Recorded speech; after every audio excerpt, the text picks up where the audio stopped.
परिषद का मामला है कि इन लोग 54 दुकान की बंदोबस्ती कराए हुए थे। इसका विज्ञापन निकाले थे इन लोग। देखिए यही विज्ञापन है। विज्ञापन में देखिए डेट लिखा हुआ है कि 29/12/2020, 30/12/2020 और 31/12/2020 को बंदोबस्ती होगा। इसके बाद 24/12 को इस बंदोबस्ती को स्थगित कर दिए, यानी तीनों तिथि को ही स्थगित कर दिए। स्थगित करने के बाद फिर लेटर निकाल के सूचना पट पर वहाँ साट के दीवार पर, इनका सूचना बोर्ड भी नहीं है नगर परिषद में, दीवार पर साट के ये कहे कि अब बंदोबस्ती होगा 4/1/2021 को। पूरे जिले को आमंत्रित किया गया था इसमें। तो पूरे जिले को आमंत्रित किया गया था, तो हमको ये बताइए कि नगर परिषद में पूरा जिला के लोग तो आते हैं नहीं, जो भी आएंगे इसी शहर के लोग आएंगे जो इस नगर परिषद क्षेत्र के अंतर्गत निवासी होंगे। तो उन लोग को कैसे खबर किया गया कि 4/1 को बंदोबस्ती होगी? पहली बात तो ये है, किसी को कोई खबर नहीं दिया गया और इन लोग मिल बैठ के सारा दुकान को बांट लिए। कौन लोग बांट लिए? पूरा डिटेल कौन लोग बांट लिए? अब तो आप लोग जान ही रहे हैं कि यहाँ पर कौन कौन कैसे माफियागिरी चलता है इस नगर परिषद में। हम लोग कैसे जानेंगे? तो आप लोग नहीं जानते हैं तो कम से कम जानने का कोशिश तो कीजिए, सब झलक जाएगा सामने एकदम कौन माफियागिरी चला रहे हैं। दुकान की बंदोबस्ती हुई है ना 4/21 को, हम उसका पूरा लिस्ट पढ़ देते हैं तो आपको खुद समझ में आ जाएगा कि के इसमें माफियागिरी चलाता है। कितने दुकानों की बंदोबस्ती हुई थी? 4/1। देखिए दिया हुआ तो है भाई 54 दुकान का इसमें विज्ञापन के अनुसार जी, लेकिन हमको जो लिस्ट इन्होंने दिया, लिस्ट जब इनसे मांगे कि भाई पूरे बंदोबस्तदारों की सूची आप दीजिए, जनवरी 2021 में जो किए उसका, और जो जुलाई 2021 में 8 दुकान का किए उसका, तो इन लोग हमको 49 दुकान का दिए हैं। अब 49 दुकान का दिए हैं अगर लिस्ट, तो 49 में 54 दुकान का होना था, तो 49 का क्यों दिए ये हमको नहीं मालूम है भाई। और कोई भी इन लोग से कागज मांगते हैं सूचना के अधिकार के तहत, तो एक कागज 1.5 बरस से आज तक एगो कागज हमको नहीं दिए।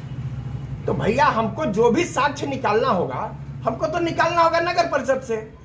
हमारे घरे तो साक्ष्य रखा हुआ है नहीं, तो इन लोग कागज ही देना बंद कर दिए। तो आप राज्य सूचना में नहीं जाते? देखिए जाते नहीं है। देखिए हम झूठ क्यों बोले, हम भी 2 रोटी कमाने के लिए इच्छुक रहते हैं, समझ गए ना। तो आप बाल बच्चा को देखें, परिवार को देखें कि हम एकरे में फसल रहे हैं। 2 साल से तो फसल है, अभी तक एगो कार्रवाई इसमें नहीं हुआ है। तो जनवरी और जुलाई 2021 में हाँ, कितने दुकानों का टोटल? देखिए जनवरी में आपके सामने है, ये सब संख्या दिया हुआ है दुकान का। इसको गिनिएगा तो 54 दुकान होगा। 54 दुकान में से 8 दुकान बच गया था इसमें, जो बंदोबस्ती नहीं हो पाया था, चाहे एकल प्रतिभागी होने के कारण या कोई भाग जाने के कारण ज्यादा बोली लगा के, इसलिए नहीं हुआ था। तो 8 दुकान का फिर जुलाई 2021 में हुआ, उसमें भी यही हाल था। उसमें भी विज्ञापन निकाला गया। देखिए मेरे पास विज्ञापन है उसका,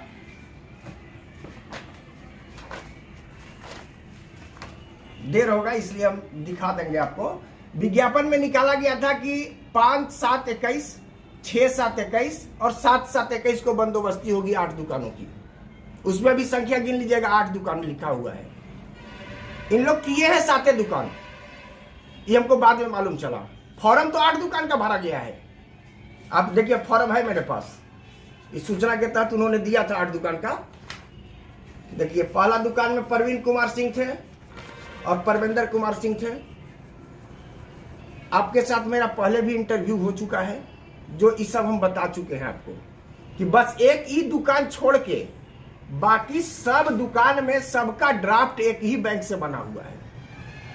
कौन सा बैंक से बना था बता रहे हैं।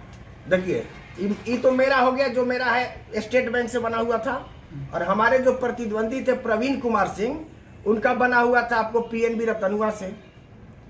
जिनका जिनका रतनुआ से बन रहा है समझ लीजिए वो किनके आदमी हैं। एकदम साफ शब्दों में हम कह रहे हैं, अब पता कर लीजिएगा, मेरी बात पर नहीं भी विश्वास होगा तो सब एक ही आदमी के आदमी सब निकलेंगे। चलिए, तो इसमें तो है कि दोनों का अलग अलग है बैंक। दूसरा दुकान भरे हुए थे राजीव कुमार, विनोद प्रसाद, और ये रोहित कुमार विजय प्रसाद, इनका ड्राफ्ट बना है इंडियन बैंक से और इनके प्रतिद्वंदी का भी बना है इंडियन बैंक से। आखिर दोनों प्रतिद्वंदी एक ही बैंक में घुस रहे हैं। खैर संजोग हो सकता है, हम इसको ना कहेंगे कि संजोग नहीं हो सकता, लेकिन सातों के सातों दुकान में यही संजोग कैसे हो रहा है कि जो प्रतिद्वंदी है सब एक ही बैंक में जा रहे हैं, एक ही डेट में जा रहे हैं और एक ही तिथि को बनवा रहे हैं। कई दुकान, इसमें 4-5 दुकान तो ऐसा है जिसमें एक ही अकाउंट से 4 दुकान का ड्राफ्ट बना हुआ है, एक ही अकाउंट से दोनों प्रतिद्वंदियों का। बनाने वाले तीसरा आदमी है और इसमें फॉर्म भरने वाले दूसरा आदमी है। आखिर दूसरा आदमी किसी और आदमी का बना दे रहा है ड्राफ्ट, आखिर क्यों भाई? या तो उनके पास पैसा ज्यादा है। ड्राफ्ट की अमाउंट कितना था राशि? ड्राफ्ट का अमाउंट था 1 लाख रुपया पर दुकान। 1 लाख सुरक्षित राशि जमा करना था, इसके बाद ही आप डाक बोली में बैठ सकते थे। का नाम धर्मेंद्र कुमार तिवारी दिखाया गया ताकि लोगों को पता नहीं चले। अभी है मेरे पास लिस्ट, कहिएगा तो हम दिखा देंगे। इसमें लिखा हुआ है धर्मेंद्र कुमार तिवारी, पिता केदारनाथ शर्मा। महाराज जी, शर्मा के बेटा तिवारी कैसे हो जाएंगे? कैसे हो जाएंगे बताइए ना। आप लोग भी तो जानते हैं ना धर्मेंद्र शर्मा को, नाम है उनका धर्मेंद्र तिवारी, लेकिन लिख के नगर परिषद ने ही गलती किया है। हम ही नहीं कहेंगे कि धर्मेंद्र शर्मा ने गलत किया, वो तो कागज देखने के बाद पता चलेगा कि धर्मेंद्र शर्मा ने नाम लिख करके तो नहीं दे दिया, लेकिन हमको बजाबते लिस्ट दिया है नगर परिषद, तो हम दोषी नगर परिषद को मानेंगे।